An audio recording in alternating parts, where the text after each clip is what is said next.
Hey guys, welcome back to a brand new video, and in today's video I want to talk about the pros and cons of relying on referrals. Mainly the cons when relying on referrals, because a lot of people rely on referrals. So referrals can be a valuable source of leads for business owners as they come from satisfied customers who have already placed their trust in the business. However, relying on referrals can be risky as it can lead to a lack of control and inconsistent lead flow. So we're going to talk about the advantages and disadvantages of referrals. So just to kind of clarify, advantages are, of course, that they close early, that they close faster, and they're just a good lead source.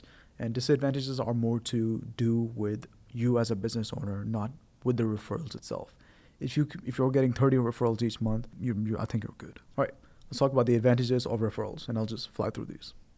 So trusted leads. Referrals come from satisfied customers who have already placed their trust in the business.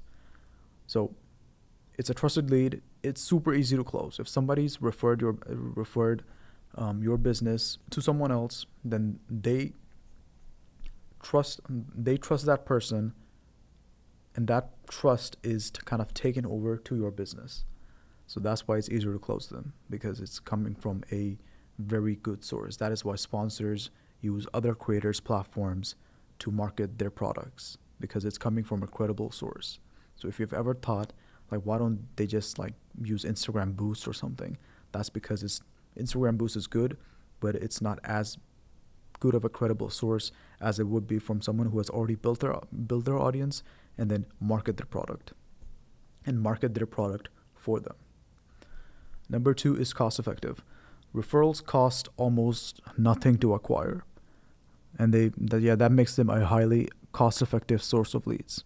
So like I said in the start of the video, if you're getting like 30 to 40 referrals every single month, you're solid, because you basically have this flying lead gen of referrals that comes to you like single-handedly out of nowhere. So it's literally saving you thousands of dollars each month. But yeah, we're going to talk about that too. And longer lifetime. Referrals tend to have a greater lifetime value as they are just likely to remain loyal and continue doing business with you. So depends on the business as well and how well you perform. They're just most likely to stay, because it's just your client's working with you, the person who referred is still working with you. It's just a pleasant interaction, which is point number 4. They're just pleasant to work with, as they already have a positive perception of the business. Let's talk about the risks on relying on referrals only now. Lack of control. So when you rely only on referrals, you have less control over the flow of leads. And that's very important, as you are dependent on your satisfied customers to refer new clients to you. You could get them the best results possible in this entire planet, but you can't force them to give you referrals. Like, you can email them like, hey, do you have any referrals for us? But if they're busy, if they're doing their own thing, they're not going to refer you. So it's something you can't control. They might refer you to 6 other people, who knows? And that's the key point, who knows? So if you've been doing this for a while and it has been predictable, good for you. Like, it's actually very good and very impressive that referrals have been coming to you on a consistent pace. But then again, like, for example, the pandemic hit, for example. Nobody could have predicted this. No one knew it was coming. But then, like, customers will just stop referring you out of nowhere, and then you have no control over that. So if you had like a controlled lead gen, you can tweak things. You can just retarget campaigns and just tweak a lot of things for the particular event that was taking place in that period of time. Your lead flow could have been a little more consistent.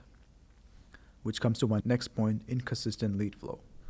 The inconsistent nature of referrals can lead to an unpredictable lead flow, making it difficult to plan and scale your business effectively.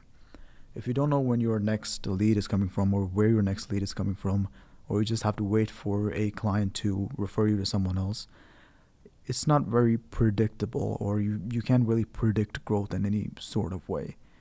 You need like a consistent lead flow where you're like moving people about, okay, this person is qualified, this person is not qualified, let me talk to this person, let me follow up with this person. Like, it needs to be consistent. Like, you need to have a separate system where new people see your things every day, and then you put them into another system where you can qualify them and then sell them this. And you need to have a proper system for lead flow. Referrals don't require that. You might have to follow up with them and then still do all of that part, but it's like just easy mode. Referrals are easy mode. And I say easy mode in the most respectable manner because you've already done the hard part, which is satisfying your customer. That's props to you. Like, you've satisfied your customer, and that's why they're referring to you. That's very solid. Different mindset. Referral leads have a different mindset compared to leads who have found you through other channels such as online or even cold outreach. This requires a different approach to communication and conversion. If you're, let's say you've done referrals pretty much all the time, like you only deal with the referrals. Talking with a referred lead versus somebody who's cold or semi-interested is just different. Like, referred leads are ready to work with you. You still have to sell them, but most of the work is already taken care of. Like, even if you're like not that good at selling, they know that they've come from a credible source. They've seen results on whoever referred to them. Now it's easier to close them because they have trust in your business. So it'd be more impressive for you to like lose that lead at this point. So I have this extremely detailed visual of the difference between the conversation between a referral and a cold prospect or semi-interested. So I will just stare at this for a minute or two. So this is you with your, this is you over here, and this is your referral customers. I don't know why this is in Asia, but you know, this is you, and these are your referred customers, and this is cold outreach and semi-interested people.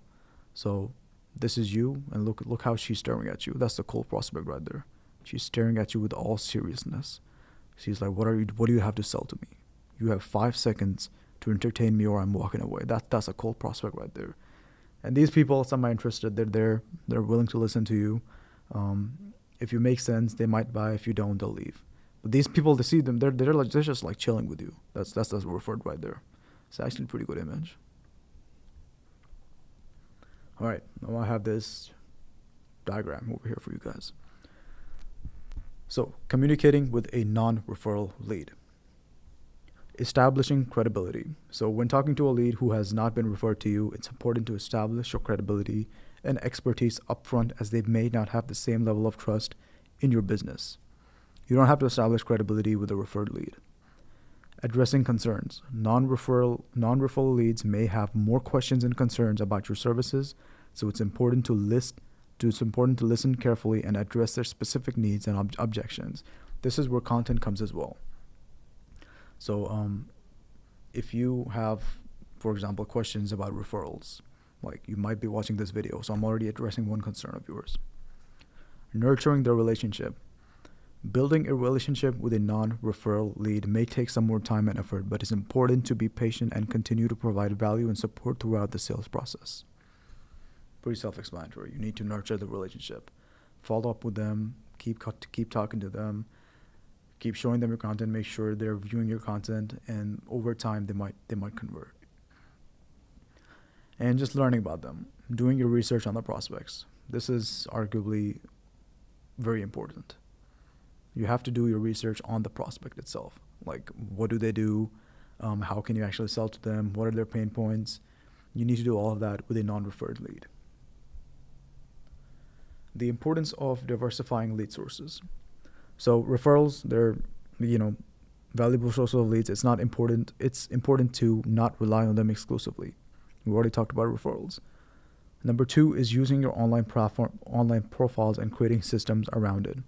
Developing a strong online presence such as websites, social media channels can help you attract leads from other sources.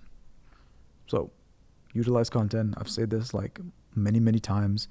Start building your personal brand. Start building your business brand and just market your product to your target audience. It's so simple. Cold outreach. Engaging in cold outreach such as email marketing or networking can also help you diversify your lead sources and reach new potential clients. So cold outreach is a lot of manual work, but if done right, it's also very powerful. So it's important to effectively do both. If you don't know how to communicate with leads and convert them from semi-interested to interested, you could have 5,000 leads coming to you every single month. You will still have better chance with the referrals. So that is the whole video. It's just the main topic was to not just only rely on referrals. And what happens when you only rely on referrals? It makes things unpredictable. I don't understand how people are okay with that, like just relying on referrals unless it has been super predictable, but it doesn't offer you growth, because if your business is unpredictable, then you can't predict growth either. You can't predict downfall, that's also true, but you can't predict growth either. And I would argue that predicting growth is much more important. That's all for today's video. Hope you got some value out of this, and I just wanted to talk about my newsletter real quick. 5 short emails Monday to Friday. I send super valuable, like the thing we were talking about right now. It's right on my newsletter. It's a short read and tons of value. Put a lot of thought into it. And also, if you're a service-based business who is looking to get one-on-one help on building their social profiles, the whole funnel from start to finish, just click on the Calendly link in the description and we'll get on touch. I'll see you next time.